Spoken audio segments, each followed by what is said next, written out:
Em segundo ano, Larissa, Bernardo, Arthur, Gabriel, Sofia, tudo bem com vocês? Vamos estudar um pouquinho? Hoje, na nossa aula de redação, nós vamos recapitular alguns gêneros textuais que nós já aprendemos e nós vamos conhecer um novo também. O primeiro gênero textual que nós aprendemos foi a poesia. E na poesia tem algumas características. Primeiro, que ela é composta por versos. Os versos são as linhas. E esses versos podem formar estrofes. Além de versos, estrofes na poesia também tem várias rimas. Então tem a poesia, nós já aprendemos também o bilhete. No bilhete, a gente viu que eu vou utilizá-lo quando eu quero enviar uma mensagem curta para alguém. Eu vou colocar então a data, o nome do destinatário, que é para quem eu quero enviar o bilhete. Eu vou escrever a mensagem, colocar um despedida, abraço, até logo. E depois eu vou colocar a assinatura, que é o nome do remetente. Então nós vimos a poesia, o bilhete.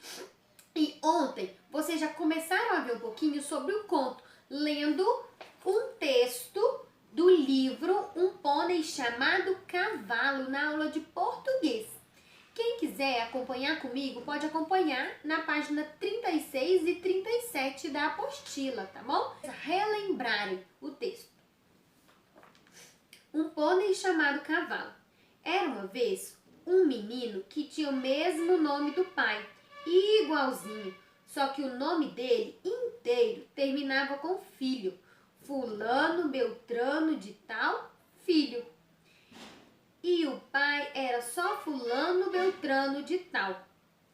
Como os nomes eram iguais, ele sabia o nome de todo mundo, menos o nome do pai, que para ele era só pai.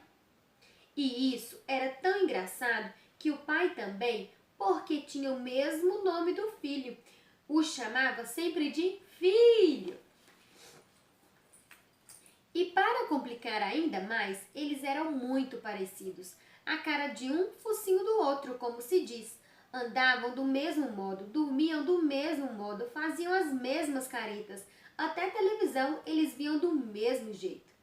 Eles não moravam na mesma casa, mas quando estavam juntos, se divertiam à beça. Jogavam bola, brincavam de fazer casas e pontes com esses pedacinhos de montar e transformavam tudo em brinquedo.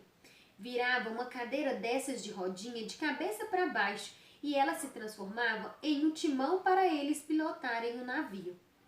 Quando perdiam alguma bolinha embaixo da cama, punham as mãos nos olhos e brincavam de binóculo. Um binóculo que achava o que estava perdido. Tudo era motivo de diversão.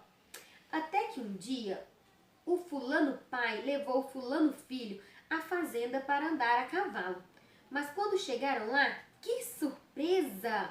O fulano viu que os cavalos eram bem pequenininhos, até pareciam filhotes.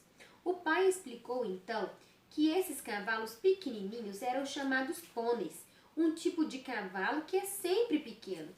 Ele achou estranho, mas andou de pônei mesmo assim e gostou muito. Eu acabei de ler aqui para vocês um conto. E as características do conto, primeiro, não é uma história verdadeira. O conto, então, é uma história inventada. Alguém pensou, ela não aconteceu, mas ele pensou, teve a criatividade, foi lá e escreveu. Outra característica do conto, que são textos pequenos. Olha só, eu li ele aqui rapidinho para vocês. Eu não vou ficar umas 2, 3 horas lendo uma história.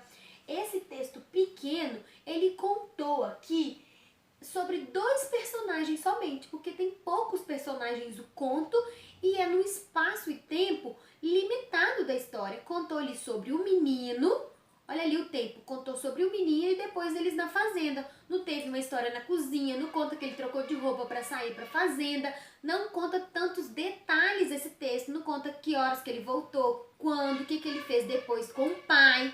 Então, olha só, foi limitada a história. Ele começou falando ali do pai, do nome, né, das diferenças do nome do pai, depois falou ali que eles tinham características que eram bem semelhantes, depois que eles foram para a fazenda e lá eles conheceram o pônei. Então teve início, meio e fim essa história. Foi uma história pequena, foi uma história que só tinha 2 personagens, o conto ele tem poucos personagens e também no tempo reduzido, tá bom? E esse texto que eu li para vocês, né, é um pônei chamado Cavalo de Alexandre Costa Santiago Regis. Outro tipo de conto, né, que também existem, são contos policiais, contos românticos, mas geralmente as meninas gostam muito de ler esses contos aqui, ó, de Branca de Neve. Crianças, é importante vocês conhecerem que existe esse gênero textual que é um conto, mas também é imprescindível que vocês saibam que essas histórias elas não são reais, são histórias inventadas. E eu deixo a dica para vocês que em vez de vocês ficarem lendo histórias que não são reais, que não existem, prefira histórias que são reais, histórias que contem coisas pra gente, que a gente aprenda muito com essas histórias. E a Bíblia, por exemplo, tem muitas histórias super divertidas. E essas histórias, elas contam de pessoas que já estiveram aqui na Terra presentes, conta histórias que já aconteceram, histórias que estão acontecendo e histórias que irão acontecer. Momentos muito especiais que nos aguardam, tá bom? Então, ao invés de ficarem lendo muitos contos, é bom, leia contos, mas só que prefira histórias reais e divinas que nos elevem e nos aproximem ainda mais de Deus, tá bom? Um beijo e tchau, tchau!